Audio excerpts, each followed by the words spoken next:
Welcome back, Sacred Garden. You can't have my soul. You can't have my soul. Have you experienced a season where it was more than money, your home, opportunities, or your family being attacked?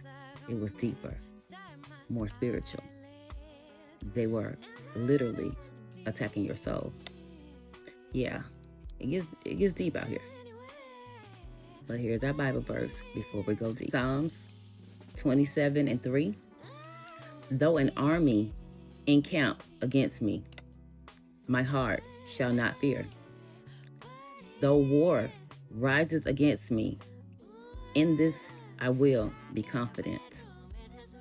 And our affirmation. Our affirmation: I am worthy, chosen, protected, and I detach from anything that seeks to break me. I walk away from sabotage, confusion, manipulation. My spirit is stronger than their intentions. My worth is not determined by their actions. I rise with clarity, strength, and divine guidance. Now, I know it's hard for you to understand. It's hard for me too. I've gone through these lessons myself, and I'm here to tell you that it's a hard road and it's a hard cross, but stand in your power. Yes, there's ways that you can identify and sit with it to see if it's actually a spiritual attack so that you can get confirmation.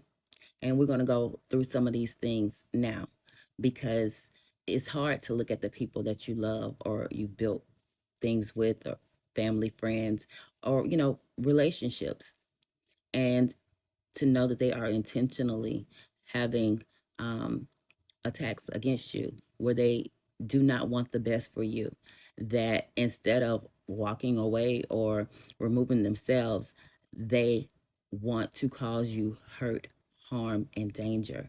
And that you need to be intentional and understand that. So let's discuss it.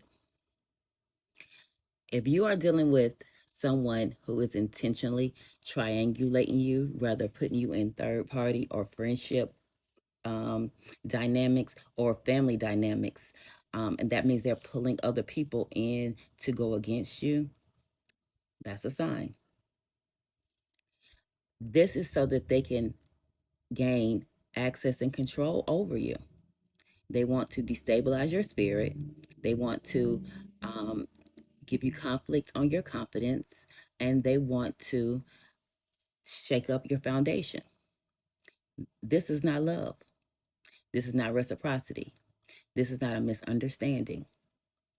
This is intentional, and you have to understand it and take care of yourself by coming up with a strategy so that you can protect yourself from the consequences. So let's be really clear on their strategy.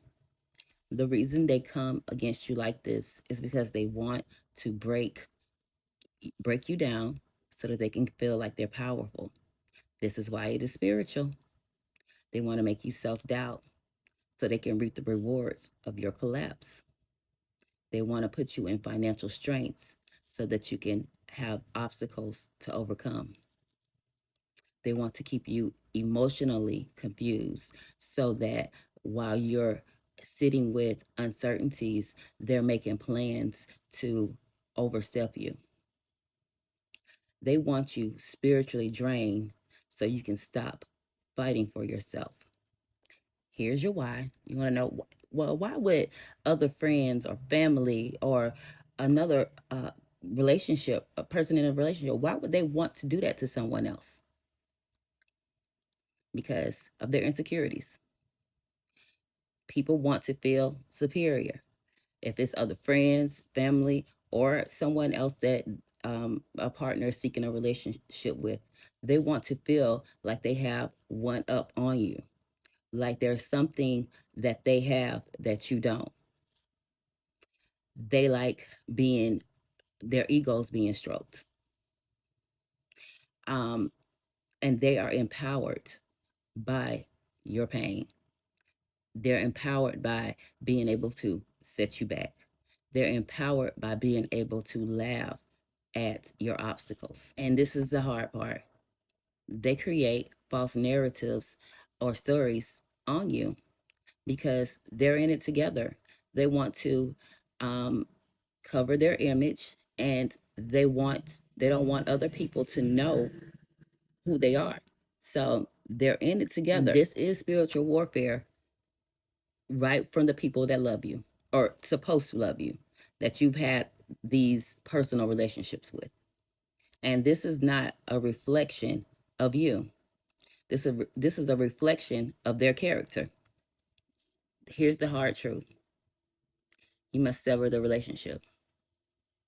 You cannot stay in a relationship with anyone that has done that to you. They do not have your best interests. They will continue to do things to you, and they will sabotage any good thing because they want to make you look bad. They've already made you look bad. You just don't know it yet. So it is critical to sever the connection. This is not them being immature. This is not confusion. This is not a mistake. This is pure intention, and it is to harm you. You have to create your exit strategy in plain sight, quietly. Yeah. You have to control your emotions. This is not something that you are broadcasting to everyone.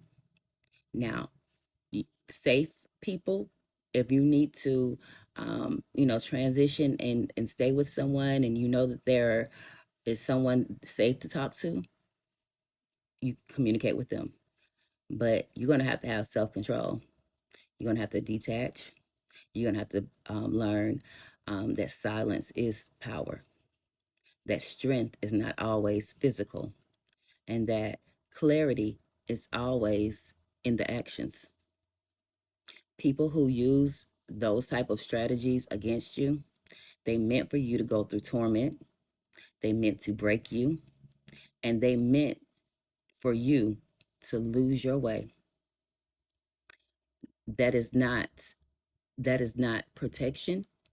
That is not a safe environment, and that is no one that you need to have around you. I'm gonna make a part 2 to go over the spiritual principles being used against you. Just because I already know it's long, I hope you stay to the end, but watch part 2 because let's go in detail. This is the becoming of you and understanding all the things and people and um, situations that were trying to sabotage you. And we're reclaiming our power, our purpose, and moving with integrity. The biggest blessing, okay? They did that, and the only thing it did was give you freedom. It relieved all the stress and the accountability for people who don't have your best interests. So look at these things and identify, yes, who's in your circle, and then know that, oh God, it's not over, and that it gets better, and that when those things that don't belong are removed, you make way for your blooming, your harvest, your blessing, what God has for you. And it's always so much better than what was. See ya.